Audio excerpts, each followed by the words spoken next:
Alright, so I had antimatter versus dark matter. So first off, we have unveiling dark matter, definitions and characteristics. So basically, dark matter is a form of matter that doesn't emit, absorb, or reflect light, which means that it's invisible to our current instruments of observing matter in the universe. However, its existence is not just speculation. Scientists have detected it through powerful gravitational effects on visible matter, just like stars and galaxies. Though we can't see it, we know it's there by how it affects what we can see, like such as galaxies. So this picture basically represents what happens when dark matter is present in gravitational lensing, which will be explained further in the slideshow. But as you can see, if there is no dark matter, the galaxy is not distorted, but if there is, it's distorted. Composition of the universe. When we look at the universe as a whole, we found that dark matter takes up 27% of the universe, while ordinary matter only takes up 5%. The rest is either dark energy or other space stuff, and that's why dark matter makes a huge part of the cosmic puzzle and to our vital understanding of how the universe works. So here we have detection methods. So basically, dark matter doesn't interact with light, and scientists rely on indirect methods to detect it. And the primary method is observing how it affects gravitational objects such as galaxies, stars, nebulas, and just light in general in the universe. And basically, it's just known as cosmic lensing. So here's some historical background about it. This is Vera Rubin, by the way. So the concept of dark matter has been around for nearly a century. In 1933, a scientist named Fritz Zwicky observed that galaxies in a cluster moved in a way that suggested there was more mass than what was visible. And then later in 1970s, Vera Rubin made that similar observation while studying galaxy rotational curves, and galaxies were spinning faster than expected, and something unseen had to be exerting additional gravitational force. That something was dark matter. So this is the Bullet cluster, which is essentially just a bunch of galaxies and stars put together in a part of space. And it's our strongest evidence, and it was discovered in 2006. So basically, astronomers study this using gravitational lensing, a method that maps based on how it bends light, and they found that most of the mass wasn't where the visible matter was. This observation strongly supports the idea that most mass in the universe is invisible, i.e., dark matter, which is 27% of the universe, which is a lot more than just the ordinary matter. And then now we have galaxy rotational curves, which is a cosmic lensing, but to a bigger scale, and actually how it affects how dark matter is affecting the view of the galaxies. So she studied the speed of the Vera Rubin, the girl in the historical background slide, studied this heavily and said that the stars orbit the center of galaxies, and according to Newtonian physics, stars further out from the center should move more slowly. But however, Rubin observed that the stars at the edge of the galaxies were moving just as fast as those near the center. This implied that there had to be something else, such as dark matter providing the extra gravitational pull. And as you can see, it literally bends the light, which is dark. It's dark matter bending the light, and this is what you should see without dark matter.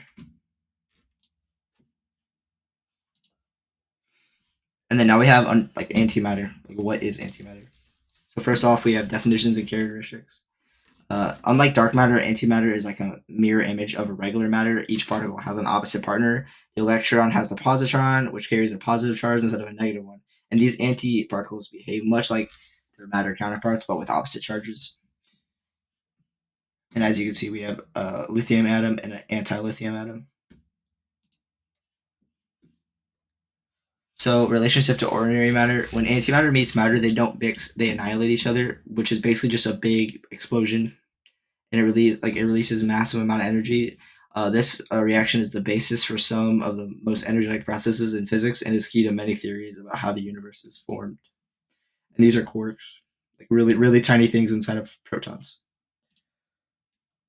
So now we have the annihilation process. Like I said, it's just a huge release of energy. And basically, it converts the mass of the particles into energy, following Einstein's famous equation E equals mc squared. And the energy is released in a form of high energy gamma rays. If humans ever created a bomb using this process, it would be vastly more powerful than nuclear bombs. And thankfully, it's such a weapon that is theoretical does not exist, because it would probably wipe out the whole planet. It is that strong. Now we have applications in technology. Despite its destructive potential, it also has practical uses, and one of the most well known is PET scans, which is basically stands for positron emission tomography, or PET scans, and uses positrons to create detailed images of the body's internal functions, mostly the brain. Antimatter is also being explored for like futuristic technologies, which you will see in later slides. So now we're on to key experiments. So one major breakthrough was like the discovery of the positron in 1933 by Carl Anderson using a cloud chamber, and he found this particle confirming that antimatter was real. And more recently at CERN, which is a giant hadron particle collider, and scientists created and trapped an anti-hydrogen atom. This allowed them to study how antimatter compares to matter and test like fundamental physics theories. So now on to the more specific, like what happened at CERN with the anti-hydrogen thingy. So basically, they created and trapped anti-hydrogen at CERN, and it marked a milestone in like the discovery of antimatter, and it allowed researchers to compare it directly with hydrogen, and it checked if antimatter behaves identically. So far, results show that they're nearly identical, but any slight difference could explain the matter and antimatter imbalance of the universe.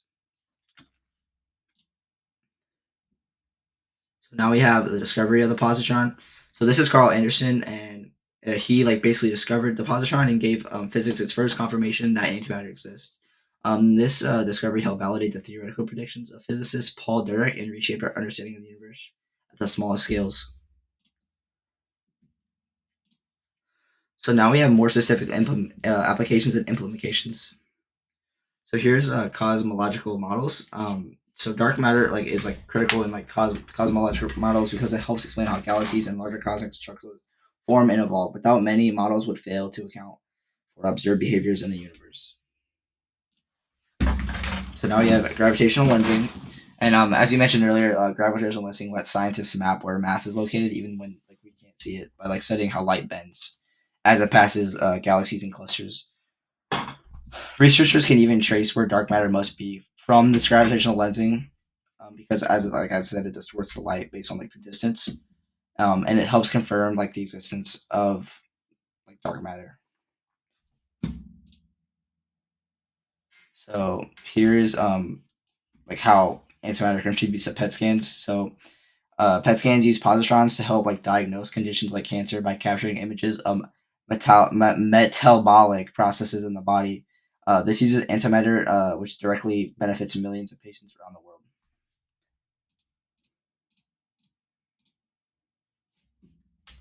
So now we have theoretical space propulsion. So basically, scientists have this theory that we can propel like space stuff like satellites, rockets with antimatter. It would essentially make traveling in space way easier, and we could go way farther without using like combustion engines and rocket engines.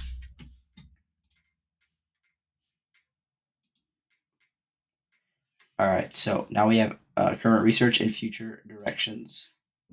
So upcoming NASA projects. NASA's upcoming Nancy Grace Roman telescope studies dark matter and with like gravitational lensing, and it launches soon. I'm not exactly sure when, but it will launch soon. And it will use gravitational lensing. Like as I said, it detects like where dark matter is, and it will give us a new insight into how the universe is built. So now we're on to CERN. CERN, the LHCb experiment is digging into the mystery of why our universe is mostly of matter and not equal parts of matter and antimatter. Their recent work has provided clues about its fundamental imbalances. So now we're on to the Dark Side 20K project. I really don't understand this all the way, but I'm gonna try to explain it as best as I can. So Dark Side 20K is like a dark matter detector. It uses liquid argon to detect elusive dark matter particles with high sensitivity. It's still under construction, but it aims to push the boundaries of dark matter research. And as you can see right here, I have no idea what the stuff means. So now we have connection to class topics. Um, Dark matter connects directly to Newton's laws of motion and gravity, and Newton's law of universal gravitation and F equals ma are used to explain how unseen dark matter must be contributing an external force to keep galaxies from flying apart. So for forces in Newton, dark matter connects directly to like the F equals G M1 and M2 over R2, which is what we use this. I don't remember what unit, but we use it in the gravitational like unit, whatever. And we have F equals ma Newton's second law. And then we have gravity and motion. Dark matter challenges our understanding of how galaxies move, and it also provides like extra gravitational pull that helps like explain observed speeds of stars and galactic motion. And then we have our most like more recent unit a unit ago. Waves, antimatter particles show like wave particle duality, which means they behave like a wave, and they show diffraction. And then in conclusion, dark matter and antimatter are like two of the most universe's most mysterious substances. Though invisible, they have like a huge impact on how the universe behaves and evolves, from like helping galaxies stay together and like enabling medical scans. And these invisible like forces can remind us how much we have yet to learn and how exciting like physics can be. And here are my sources. That's it.